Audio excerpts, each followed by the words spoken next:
Oh yeah. Hey guys, welcome back to the channel. It's Monday, it's video time, and it's time for the snare of the month. And this month, we're in for a real treat. Ladies and gentlemen, the 1994 Yamaha Vinnie Colaiuta Signature snare drum. This thing is just perfection.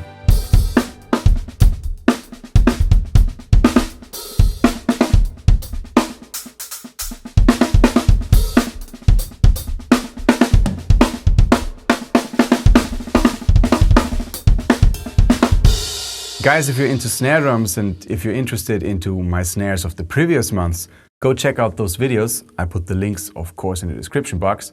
And if you like my stuff and the channel in general, please consider subscribing and give this video a thumbs up if you like it.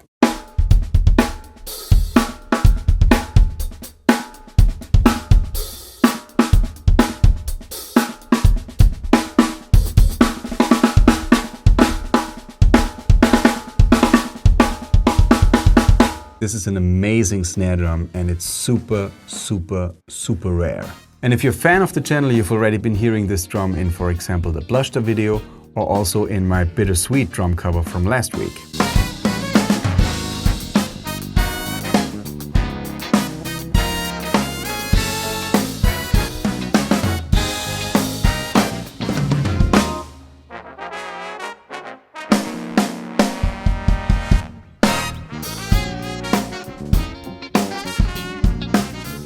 Most people don't even know that they exist. When you think of a Vinnie Colaiuta Signature snare drum, you might think of one of his Gretsch Signature snare drums. But before becoming a Gretsch endorser, Vinnie was of course a Yamaha endorser. And in 1994, they decided to make a Signature snare drum. This drum was always planned to be a limited edition. And you know, legend has it that they planned on doing 1,000 pieces of that drum. But Vinnie left Yamaha, so they stopped producing right around 700 pieces, I believe 720 something. I mean, nowadays all the Yamaha Signature snare drums are becoming rare because they stopped producing them completely. Ever since they moved to the new factory in China, Yamaha does not make Signature snare drums anymore, at least not as a normal issue. So therefore also the Weckl Signature snare drum that I was showing you last month is becoming rare and really expensive online. But the Yamaha Vinnie Signature snare drum, this thing it's just a new level of rare. To be honest with you, I did not want to review this snare drum right away because I just did a video about a Yamaha Signature snare drum last month. But ever since I got this drum a couple of weeks ago, it has been the only drum that I've been using for that whole time.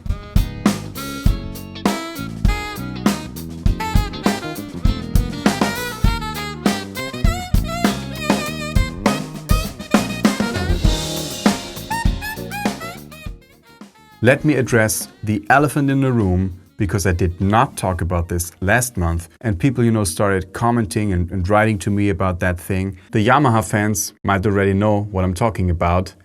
A phenomenon known in the internet as YDLS, Yamaha Defective Lug Syndrome. Those gold lugs here that they put on a lot of their drums during that time, meaning, you know, the early mid-90s, unfortunately they're not great. So I have the exact same lugs here in the 94 Dave Weckl snare drum that I talked about last month. Over time, they just, you know, go away like this.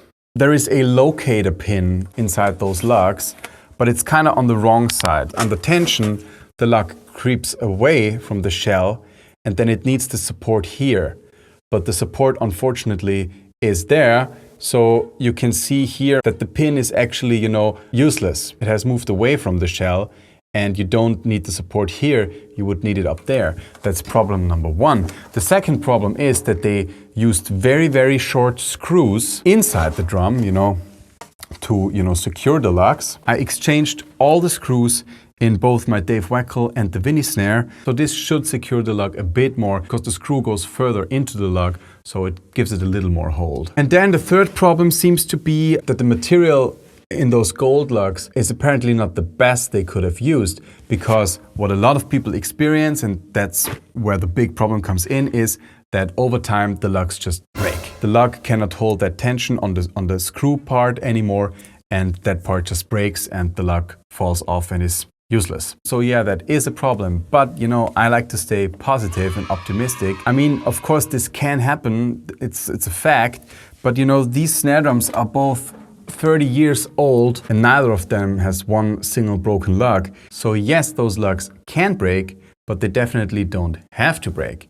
And using longer screws is a good thing, and also, you know, detuning the snare drum if you're not using it for a longer time is also good, because then the stress is released and all the lugs go back to the shell. So yeah, this is definitely kind of a little bit of a lottery here. You're definitely playing with fire, but both of those snare drums, I have to say, are definitely worth it.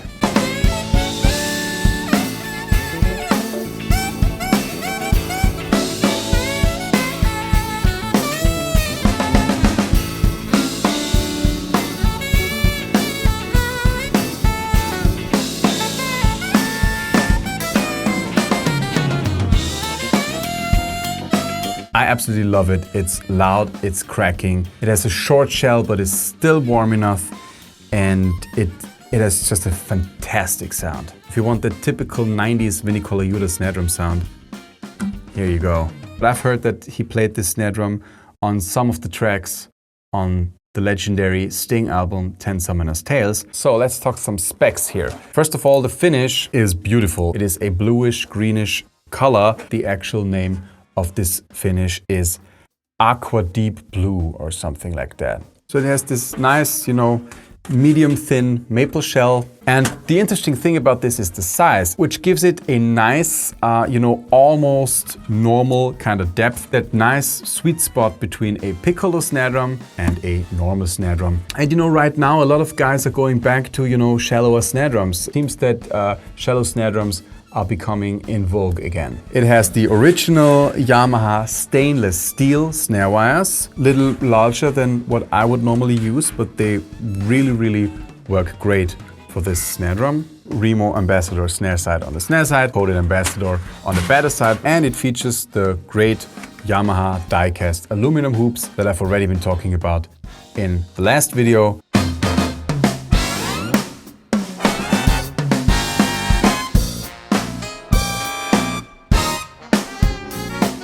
So here it is again, as always, in a couple of different tunings and dampenings. I have the reso head pretty high and I have the snare wires also pretty tight. You know, again, not choking the drum, but pretty crisp. So enjoy, and I see you again at the end of the video.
That's it for today. I hope you liked this video and I hope you like my Snare of the Month series in general. If you're new to the channel, the Snare of the Month series is only one small part of what I do here every week. So please check me out.